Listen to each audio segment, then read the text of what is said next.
மார்கழி மாதம் அப்படின்னாலே கோலம் அப்படின்றது எல்லாருக்குமே தெரியும் மேம். இப்ப ரொம்ப கோலங்கள் குறைஞ்சிட்டாலும் ஆனா மார்கழிக்கு ஸ்பெஷலி அந்த கோலம் தான். ஸோ என்ன மாதிரி கோலம் போடுவது ரொம்ப சிறப்பு, வாசல்ல என்ன கோலம் போடணும், பூஜை அறையில என்ன கோலம் போடணும், அதனுடைய தாத்பரியம் என்ன அப்படின்னு. சின்ன குழந்தைங்க வந்து நிறைய போடுறதுங்க, சின்ன சின்னதுங்களா இருக்குதுங்க. நம்ம வண்டி வருதுன்னா கூட அது கேர் பண்ணுறதில்ல, நீ வண்டியில் நில்லு நான் கோலத்தை போடுறேன் அப்படின்னு சொல்லிட்டு போடுறாங்க. அதெல்லாம் பார்க்கும்போது நம்மளுடைய திரும்பவும் அந்த பழமை வந்து வருது அப்படிங்கிறத பார்க்குறச்சே ரொம்ப சந்தோஷமாக இருக்குது. மார்கழி மாதம்னா இன்னைக்கு எத்தனை பேர் வீடுகளில் இந்த மாதிரியான ஒரு அனுபவங்கள் இருக்குது அப்படிங்கிறது எனக்கு தெரில. ஐ செரிஷ் ஆல் தோஸ் மெமரிஸ். ஒரு நாங்கள் லீவுக்கு இங்கே வரும்பொழுது இதுக்கெல்லாம் எங்கள் பாட்டிக்கு தான் நான் ரொம்ப தேங்க்ஸ் சொல்லணும். ஒரு மார்கழி மாதத்தினுடைய வழிபாடுகளை இன்றைக்கி நான் உட்காந்து பேசுகிறேன் அப்படின்னா அவங்க எங்களுக்கு சொல்லி கொடுத்து எங்கேயுமே பார்க்குறதே இல்லை. அதெல்லாம் நான் நினைக்கும் போது நம்ம எவ்வளோ இப்போ அதெல்லாம் மிஸ் பண்ணுறோம் அப்படின்னு நினைக்கிறேன் மேம். இப்போ இருக்கிற பசங்களுக்கும் அதெல்லாம் அந்த அளவுக்கு தெரியல, இப்போ பூவே வச்சுக்கிறது இல்லை.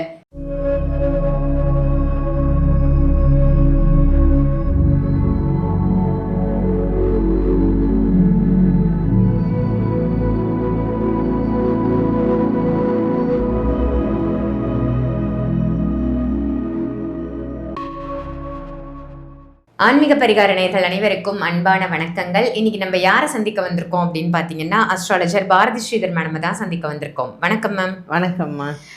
இந்த மார்கழி மாசத்துல நிறைய நல்ல விஷயங்கள் நீங்க மக்களுக்கு சொல்லிட்டு வரீங்க மேம். அந்த வகையில மார்கழி மாதம் அப்படின்னாலே கோலம் அப்படின்றது எல்லாருக்குமே தெரியும் மேம். இப்ப ரொம்ப கோலங்கள் குறைஞ்சிட்டாலும் ஆனா மார்கழிக்கு ஸ்பெஷலி அந்த கோலம் தான்.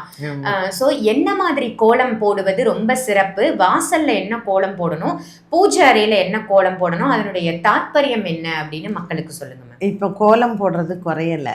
இப்போ வந்து இந்த இன்ஸ்டாகிராம் இதெல்லாம் வந்து கோலத்துக்கான ஒரு இது வந்து அதிகரிச்சிருக்கு. ஏன் சொல்கிறேன்னா திருவல்லிக்கேணி தான் நான் இருக்கிற இடம். ஸோ சின்ன குழந்தைங்க கூட பெருமாள் புறப்பாடுக்கு கோலம் போடுறாங்க. அப்படியே அந்த தெருவே நீங்கள் பார்த்தீங்கன்னா கோலம் பார்க்கணுன்னா நீங்கள் ஒன்று திருவல்லிக்கேணிக்கு வரணும், அப்படி இல்லைனா மயிலாப்பூருக்கு போகணும். சுவாமி புறப்பாடுன்னா அந்த கோலம் போடுறாங்க பாருங்கள். அதாவது எவ்வளோ ஒரு ஆர்வமாக எவ்வளோ ஒரு ஆசையாக அந்த பெருமாள் வராருங்கிறதுக்காக கோலம். இதில் சின்ன குழந்தைங்க வந்து நிறைய போடுறதுங்க, சின்ன சின்னதுங்களா இருக்குதுங்க. நம்ம வண்டி வருதுன்னா கூட அது கேர் பண்ணுறதில்ல, நீ வண்டியில் நில்லு நான் கோலத்தை போடுறேன் அப்படின்னு சொல்லிட்டு போடுறாங்க. அதெல்லாம் பார்க்கும்போது நம்மளுடைய திரும்பவும் அந்த பழமை வந்து வருது அப்படிங்கிறத பார்க்குறச்சே ரொம்ப சந்தோஷமாக இருக்குது. மார்கழி மாதம்னா ரெண்டு விஷயம். ஒன்று, வாசலில் காலங்கத்தால் விளக்கேற்றுறது. அந்த காலங்கத்தால் விளக்கேற்றும் பொழுது கோலமும் போடுறது. அந்த குளிரில் வாச தெளித்து அதை நல்லா அந்த ஜில்லுன்னு ஒரு காற்று ஒன்று அடிக்கும் அப்படியே முகத்தில். அந்த வாடைக்காற்று வீசுறது அப்படின்னா மார்கழி மாதம்தான். காலையில் 4 மணி 4:30 மணிக்கு நீங்கள் வாச தெளிங்களேன், ஒரு ஃப்ரெஷ் ஏர் வரும். அந்த நம்ம வாச தெளித்து அந்த கோலம் போட்டு, நான் முன்னாடியெல்லாம் இங்கே லீவுக்கு சென்னைக்கு வரும்போது எங்கள் மாமா வீட்டில எல்லாம் கண்டிப்பாக சாணியில் வந்து அந்த பூசணி பூ வைப்பாங்க. மஞ்சள் பூ இல்லாமல் அந்த மார்கழி மாதமே இருக்காது. பிகாஸ் எங்கள் ஸ்கூல் லீவ் வந்து டிசம்பரில் தான் வரும். ஸோ என்னுடைய ஆனுவல் ஹாலிடேஸ் வந்து இங்கே வரும்பொழுது நாங்கள் எங்கள் மாமா வீட்டுக்கு போவோம். எங்கள் அத்தை, எங்கள் அப்பா கூட பிறந்த சிஸ்டர், அவங்க வீட்டுக்கு போவோம். அவங்க வீடு ரொம்ப அழகாக இருக்கும். எப்படின்னு கேட்டிங்கன்னா பாரதியார் பாடல்களில் வர மாதிரி அந்த வீடு இருக்கும். ஸோ ஃபுல்லாக வந்து வெறுன இடம், நடுவில் வந்து ஒரு அழகான அதாவது அது அவங்களாம் கட்டினது, அது மண்ணால் ஆன ஒரு வீடாக, அது என்னன்னு தெரியல எனக்கு. அங்கே பின்னாடி கிணறு இருக்கும், அந்த கிணத்துக்கு பக்கத்தில் நெல்லி மரம் இருக்கும், அண்டு நிறைய ஓப்பன் ஸ்பேஸ் இருக்கும். ஸோ அதை ஃபுல்லாக அவங்க சாணியில் தான் தெளிப்பாங்க. அண்ட் அவங்க வீட்டில் வந்து அந்த அடுப்பு எப்படி இருக்கும்னா அந்த கட்டின விறகு அடுப்பு தான், அது அந்த மெழுகி தான் கோலம் போட்டு. ஸோ நான் அதெல்லாம் பார்த்து தான் நான் தெரிஞ்சுக்கிட்டேன் இந்த மாதிரியான விஷயங்கள் எல்லாம். அண்ட் அவங்க மார்கழி மாதம்னாலே கண்டிப்பாக காலையில் சாணியும் அவங்க வந்து மஞ்சளும் சாணியும் நல்லா கரைச்சி தெளிப்பாங்க வாசலில். அது நல்லா கெட்டியாக பிடிச்சிக்கும் அந்த தரைக்கு. அதில் கோலம் போடுவாங்க பாருங்கள். அண்ட் இந்த வாசல், இந்த 4 வாசல் உண்டு அவங்க வீட்டுக்கு. அந்த பெரிய அந்த 4 வாசல் கோலமும் எங்கள் அத்தை பொண்ணுங்க போடுவாங்க, அவ்வளோ சூப்பராக போடுவாங்க. அண்ட் காலையில் பாடுவாங்க. அந்த 4:30 மணி 5 மணிக்கு ஒரு திருப்பாவை பாடி இப்போ சுவாமி மேலே எல்லாம் பாட்டெல்லாம் பாடி ஸோ நான் எங்களையெல்லாம் அந்த சின்ன வயசில் அங்கெல்லாம் கூட்டிகிட்டு போய் நாங்கள் அவங்க கூட எல்லாம் இருந்ததுனால இதெல்லாம் நாங்கள் கற்றுக்கிட்டோம். இன்றைக்கி எத்தனை பேர் வீடுகளில் இந்த மாதிரியான ஒரு அனுபவங்கள் இருக்குது அப்படிங்கிறது எனக்கு தெரில. ஐ செரிஷ் ஆல் தோஸ் மெமரிஸ். ஒரு நாங்கள் லீவுக்கு இங்கே வரும்பொழுது இதுக்கெல்லாம் எங்கள் பாட்டிக்கு தான் நான் ரொம்ப தேங்க்ஸ் சொல்லணும். ஒரு மார்கழி மாதத்தினுடைய வழிபாடுகளை இன்றைக்கி நான் உட்காந்து பேசுகிறேன் அப்படின்னா அவங்க எங்களுக்கு சொல்லி கொடுத்தது ஒன்று, ப்ளஸ் எங்களை கூட்டிகிட்டு போய் அதெல்லாம் காமிச்சது. உங்கள் குழந்தைங்களுக்கும் நாங்கள்லாம் நிறையா கோவில்கள் எல்லாம் பஜனைக்கெல்லாம் நாங்கள் போயிருக்கோம். அண்ட் எங்கள் இன்னொரு மாமா வந்து ஸ்ரீரங்கத்தில் வந்து இருந்தார், திருச்சியில் இருந்தார். அங்கே புத்தூர் அக்ரஹாரம்னு ஒன்று உண்டு. அந்த அக்ரஹாரம் வந்து பார்த்திங்கன்னா இந்த மார்கழி மாதத்தில் நான் எங்கள் மாமா பையன் ஒருத்தர் இருந்தார். அவன் இப்போ இல்லை, ஹி இஸ் நோ மோர்.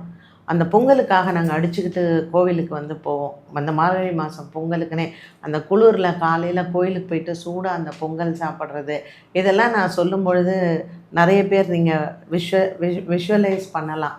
எப்படி இருந்திருக்கும் அந்த மார்கழி மாட வாடை காற்றுல ஒரு நல்ல சாணியை தெளித்து கோலம் போடும் பொழுது, நல்ல பாடல்கள் கேட்கும் பொழுது காலையில். அண்ட் வந்து ஒவ்வொரு வாசல்லையும் காலையில் விளக்கு வைப்பாங்க. அந்த விளக்கு வைக்கிறதுக்கான விளக்கம் என்ன அப்படின்னா, தேவர்களுக்கெல்லாம் அப்போ தான் பொழுது விடியறது இல்லையா? அந்த விடியல் பொழுது அந்த 4 மணி அப்படிங்கிறது தேவர்கள் வந்து பூஜை பண்ணுவாங்களாம். அப்போ நம்ம வீட்டுக்கும் அந்த தேவர்கள் வரணும், நம்மளையும் வாழ்த்தணும் அப்படிங்கிறதுக்காக நல்ல கார்த்திகை மாதத்தில் சாயந்தரம் விளக்கு வைக்கணும், மார்கழி மாதத்தில் காலையில் விளக்கு வைக்கணும். ஸோ காலையில் விளக்கு வைத்து அந்த தட்சிணாயன புண்ணிய காலம் முடியக்கூடிய அந்த கடைசி மாதத்தில் வாச தெளித்து கோலம் போடுறது அப்படிங்கிறது ஒரு விசேஷம். ஸோ கண்டிப்பாக அரிசி மாவில் கோலம் போடணும். அந்த அரிசி மாவில் ஒவ்வொரு நாளும் சில நிறங்கள் போடுவாங்க. ஒரு நாள் ஒரு மயில் இருக்கும், அந்த மயில்னால் அதற்கான நிறங்கள் போடுவாங்க. ஒரு நாள் தாமரை போடுவாங்க, அந்த தாமரையில் அதற்கான நிறங்கள் இருக்கும். ஒரு நாள் வந்து தேர் மாதிரி போடுவாங்க, அந்த தேருக்கான நிறங்கள் இருக்கும். ஸோ இந்த நிறங்கள் எல்லாம் எதற்காக நம்ம போடுறோன்னா ஒரு கலர் சைக்காலஜி தான். ஸோ இந்த காலையில் நம்ம அந்த கலர்ஸோடு போடும்பொழுது, ஏன்னா சூரியனினுடைய அந்த வெளிச்சம் வந்து குறைவு தான், மார்கழி மாதத்தில் குளிர் தான் நமக்கு அதிகம். அப்போ நம்ம கண்களுக்கும் சரி அந்த பிரைட் கலர்ஸ் எல்லாம் நம்ம பார்க்கும் பொழுது நம்ம கண்களுக்கும் நம்மளுடைய நிரம்புகளுக்கும் இதெல்லாம் வந்து ஒரு எக்ஸசைஸ் மாதிரி. அப்போது வீடுகளில் உட்காந்து கோலத்தை போட்டு பார்ப்பாங்க. நாளைக்கு என்ன கோலம் நான் போடலாம், நீ இந்த கோலம் போடுறியா எதிர்த்த வீட்டில், அப்போ நான் இந்த கோலம் போடுறேன் அப்படின்னு சொல்லிட்டு புள்ளி கோலம் வைப்பாங்க. அந்த புள்ளி கோலத்திற்கு ஒரு 3 பேர் புள்ளி வைப்பாங்க ஒரே கோலத்துக்கே. ஏன்னா அந்த புள்ளி கோலம் அவ்வளோ பெருசாக இருக்கும். அப்போ அந்த புள்ளி கோலத்திற்கு நம்ம யோசித்து ஒரு புள்ளி கோலம் போடும் பொழுது நம்மளுடைய கைகளுக்கு முதல்ல இன்றைக்கி வந்து நிறைய பேருக்கு இந்த கை மடக்க முடியல எல்லாம் சொல்கிறாங்க பார்த்தீங்களா? ஸோ இந்த கம்பி கோலம் போடுறது, புள்ளி கோலம் போடுறதெல்லாம் இந்த இடங்களுக்கெல்லாம் அது ஒரு எக்ஸசைஸ். அந்த கோலம் போட்டுட்டு நம்ம என்ன கலர் போடுறோம் அப்படின்னு சொல்லிட்டு நம்ம யோசிக்கிறோம். அப்போ நம்ம மூளைக்கு நிறையா வேலை கொடுக்குறோம். கண்களுக்கு வந்து நம்ம நிறைய அதனுடைய எக்ஸசைஸ். அந்த கண்களை நம்ம இப்படி பார்க்கும் பொழுது இந்த நிறத்தை போடுறோம், இந்த நிறத்தை போடுறோம். ஒவ்வொரு கலருக்குமே ஒரு சைக்காலஜி வந்து கண்டிப்பாக நமக்கு இருக்கும்.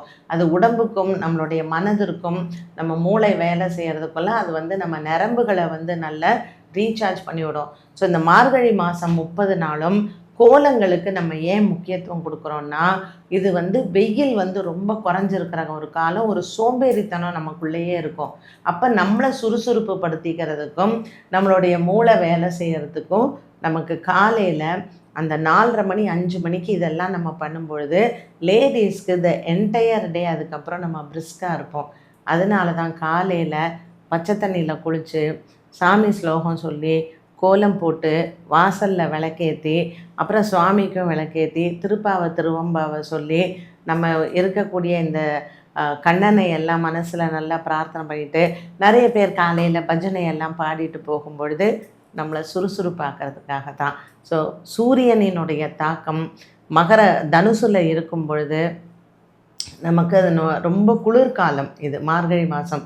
So longer nights and shorter days. நம்மளுடைய பகல் நேரம் ரொம்ப குறைவு, இருட்டு நேரம் ரொம்ப ஜாஸ்தி. அப்போ நமக்கு பாடியில் வந்து அந்த விட்டமின் டி டெஃபிஷியன்சி எல்லாம் ஆட்டோமேட்டிக்காக வரும். அப்போது சூரியன் தாக்கம் நமக்கு உடம்புல கம்மின்னா சோம்பேறித்தனம், ஜீரணமாகாமல் இருக்கிறது. ஸோ அதனால் நமக்கு அதுக்கு தகுந்த உணவுகளும் அதற்கு தகுந்த எக்ஸசைஸும் இதுதான் வச்சாங்க. அன்னைக்கெல்லாம் ஜிம் எல்லாம் கிடையாது இல்லையா?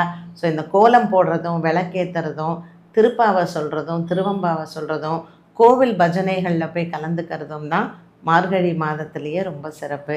அதனால் நாமளும் திரும்ப அதே மாதிரி பண்ணலாம். நம்ம உடல் ஆரோக்கியம் ரொம்ப நல்லாயிருக்கும். ரொம்ப அழகாக சொன்னீங்க மேம். நிச்சயமாக மார்கழி மாதம் அப்படின்னாலே நிறைய பேர் வந்து இந்த கோலத்தையும் அந்த வெண்பொங்கலையும் ரசித்து சுவைக்காமல் இருந்திருக்க மாட்டாங்க. நிச்சயமாக யாரெல்லாம் அதை எக்ஸ்பீரியன்ஸ் பண்ணியிருக்காங்களோ அவங்கெல்லாம் கமெண்ட்ஸில் போடட்டும்.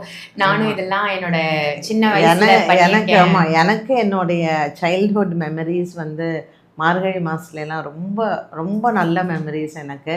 அதுக்கு எங்கள் பாட்டியை தான் நான் ரொம்ப தேங்க் பண்ணுவேன். கண்டிப்பா மேம், கண்டிப்பா.